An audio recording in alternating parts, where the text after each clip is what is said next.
Hello friends, मैं पंकज कुमार आपका स्वागत करता हूं अपने चैनल एजुकेशन 94 ऑल एग्जाम में। आज हम हिंदी वर्णमाला से संबंधित तीसरा वीडियो बना रहे हैं। इससे पहले हमने इससे संबंधित 2 वीडियो बना दिए हैं। चलिए शुरू करते हैं। हिंदी वर्णमाला का उच्चारण के स्थान पर वर्गीकरण। हिंदी वर्णमाला का उच्चारण के स्थान पर वर्गीकरण 2 प्रकार से किया गया है। स्वरों का नंबर 1 स्वरों का उच्चारण स्थान, नंबर 2 व्यंजनों का उच्चारण स्थान। यह दोनों प्रकार का वर्गीकरण अध्ययन की सुविधा के आधार पर किया गया है। स्वरों का उच्चारण स्थान, सबसे पहले आएगा वर्ण का नाम, फिर उच्चारण का स्थान, इसके बाद में स्वर।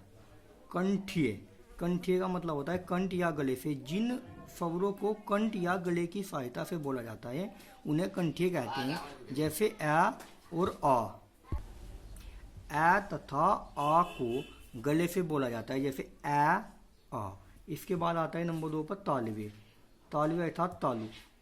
तालु को मुंह की छत का पिछला भाग तालु कहलाता है।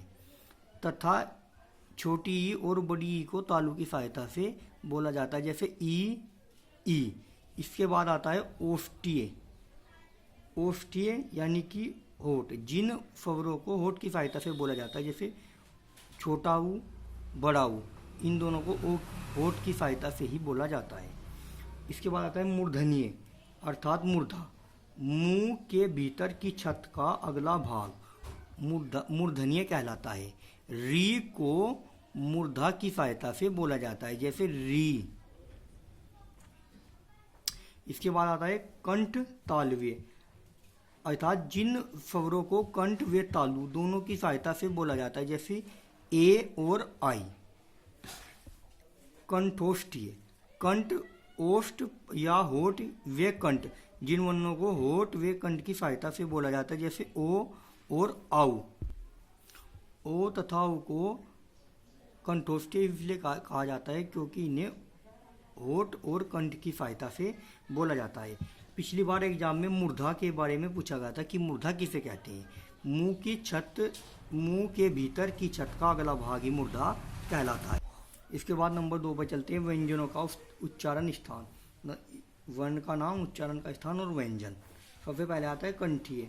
कंठ या गले की सहायता से जिन व्यंजनों को बोला जाता है, जैसे कै, ख, ग, घ, अंग, इन सभी को कंठ की सहायता से ही बोला जाता है। इसके बाद आता है तालव्य। तालु, मुंह की छत का पिछला भाग तालु, जैसे च, छ, ज, झ, अइया। इन सब तो बोलते समय, जैसे च को बोलते समय मुंह की छत का पिछला, च को बोलते समय हमारी जीभ मुंह के छत के पिछले भाग को छूती है। इसके बाद आता है मूर्धन्य यानी कि मूर्धा, मुंह की छत का अगला भाग ट, ठ, ड, ढ, अणा। इन्हें बोलते हैं हमारी जीभ पीछे की ओर मुड़कर मुंह की छत के अगले भाग को छूती है, जैसे ट, ठ, ड, ढ, न।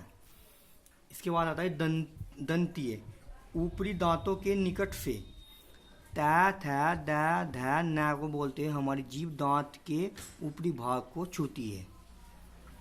ओष्ठीय, दोनों होठों से प, फ, ब, भ, म को बिना होठों की सहायता के नहीं बोला जा सकता, जैसे प, फ, इन सभी को बोलते हैं दोनों होठ आपस में जुड़ते हैं।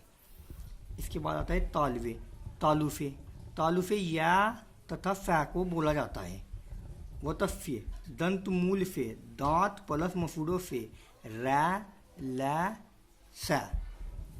दंतोष्ठीय, ऊपर के दांत वे निचले होठों से, जैसे वह को बोलते हैं ऊपर के दांत और निचले होठ की सहायता की आवश्यकता पड़ती है।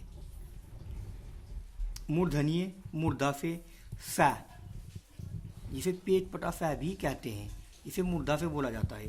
स्वर यंत्रीय, कंठ के भीतर से, जैसे कि है को बोलते हैं सारा भार कंठ पर ही पड़ता है। नासिक्य, ऐसे व्यंजन जिनको नाक की सहायता से बोला जाता है और जो विभिन्न वर्गों से संबंधित है, जैसे अंगा क वर्ग से संबंधित है, इसको बोलने में नाक की सहायता लेनी पड़ती है। च वर्ग से संबंधित अइया है और ट वर्ग से संबंधित अना, थ वर्ग से संबंधित न तथा पै वर्ग से संबंधित मैं, इन सभी को बोलने के लिए नाक की सहायता की आवश्यकता पड़ती है। जैसे अंगा, अय्या, अणा, न और मैं, ये सभी नासिक के व्यंजन कहलाते हैं और यहाँ से एग्जाम में बहुत क्वेश्चन पूछे जाते हैं। इसके बाद आता है उच्छिप्त।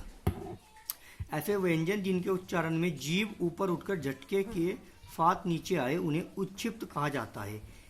जैसे डा, ढा, इन दोनों को बोलने के लिए जीभ झटके से के साथ ऊपर उठकर नीचे आती है। तो आज की वीडियो में इतना ही। अगर आपको यह वीडियो अच्छी लगती है तो इस वीडियो को लाइक, शेयर और हमारे चैनल को सब्सक्राइब जरूर करें। धन्यवाद।